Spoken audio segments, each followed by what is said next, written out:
Как работи българската система за интеграция на хората с увреждания? През последните месеци получихме няколко сигнала от инвалиди, които страдат от ниското качество на медицинските изделия, които фирмите им продават.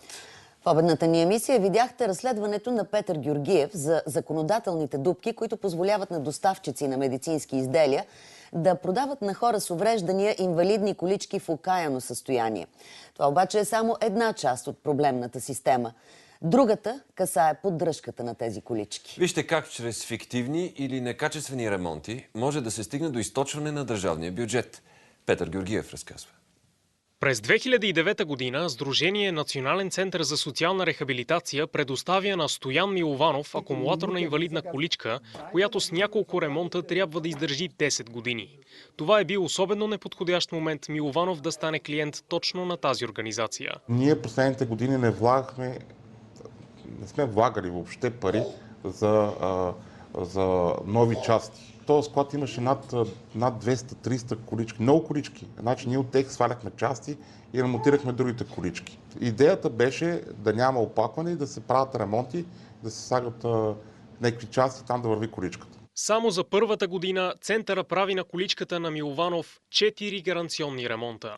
Тези ремонти, те са, бих казал, моментни, временни, за момента, да, штрак, всичко е готово, наред 7, или утре, ако днес е наред, ако утре тръгнем до там, в същото положение. Пак ги викам, пак идват. Бившите клиенти на дружеството Ваня Пандиева и Милена Тодорова смятат, че основните ремонти на количките им са стрували по-малко от платеното от държавата. Моите претенции са за това, че средствата, които държавата дава за моята количка, за ремонт на моята количка, не са усвоени целесъобразно.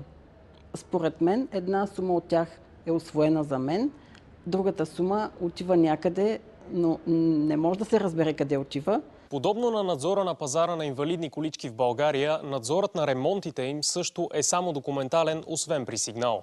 А понякога самата система дава мотив за измама. Пример за това е формулата за изчисляване на лимита на целевата помощ от Агенцията за социално подпомагане.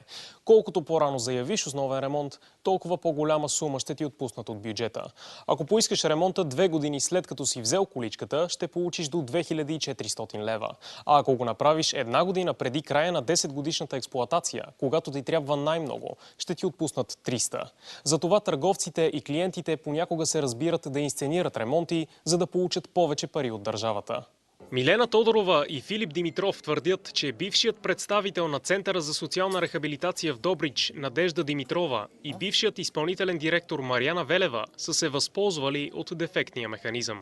Обади ми се Надежда Димитрова от Националния център и когато тя ми каза, че трябва да изтеглим първата сума и че тя в момента на мен не ми е нужна, но ще ми бъде нужна по-късно, когато се наложи, аз се съгласих да ги изтеглим тези средства, защото си казах, че ето по този начин в бъдеще време може да възникне някакъв проблем, който да може да бъде решен нормално.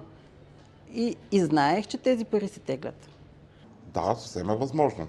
Значи госпожа Велева, не знам на какво основание, ги караше хората да предварително, как ги убеждаваше предварително да може да фактурират самите заповеди.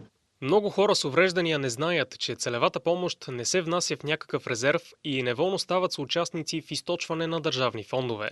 Фирмите са имали още по-голям мотив да ги убеждават преди 2011 година, когато парите са били превеждани директно на тях. И така, ако решиш да се оплакваш по-късно, че ремонт реално не е извършен, нямаш никакви доказателства.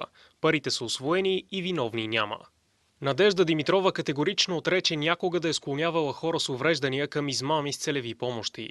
Марияна Велева отказа коментар. Бившият им шеф Пламен Захариев заяви в писмо до БНТ, че служителите му не са извършвали измами с ремонти и дори ги определи като невъзможни. От Агенцията за хора с увреждания обаче знаят за подобни оплаквания. Там са постъпили 4 жалби срещу центъра. 2 за некачествен ремонт, 1 за отказ на ремонт и 1 за некоректно отношение. През 2013 година дружеството е заличено от списъка с лицензираните фирми, но не в резултат на нечия проверка, а по собствено желание. И оставя зад себе си хора, на които някога е дало неизпълними обещания. За 10 години на експлоатация на количката, освен двата гарантирани безплатни ремонти. Организацията ни поема за своя сметка останалите. ИЗП директор Марияна Велева. Печат. Имам, за 10 години имам количка, а нямам. Милованов може да получи целева помощ за нова количка след 2 години. След десетки поправки, някои платени лично от него, сегашната му работи. Има нужда обаче от нови акумулатори.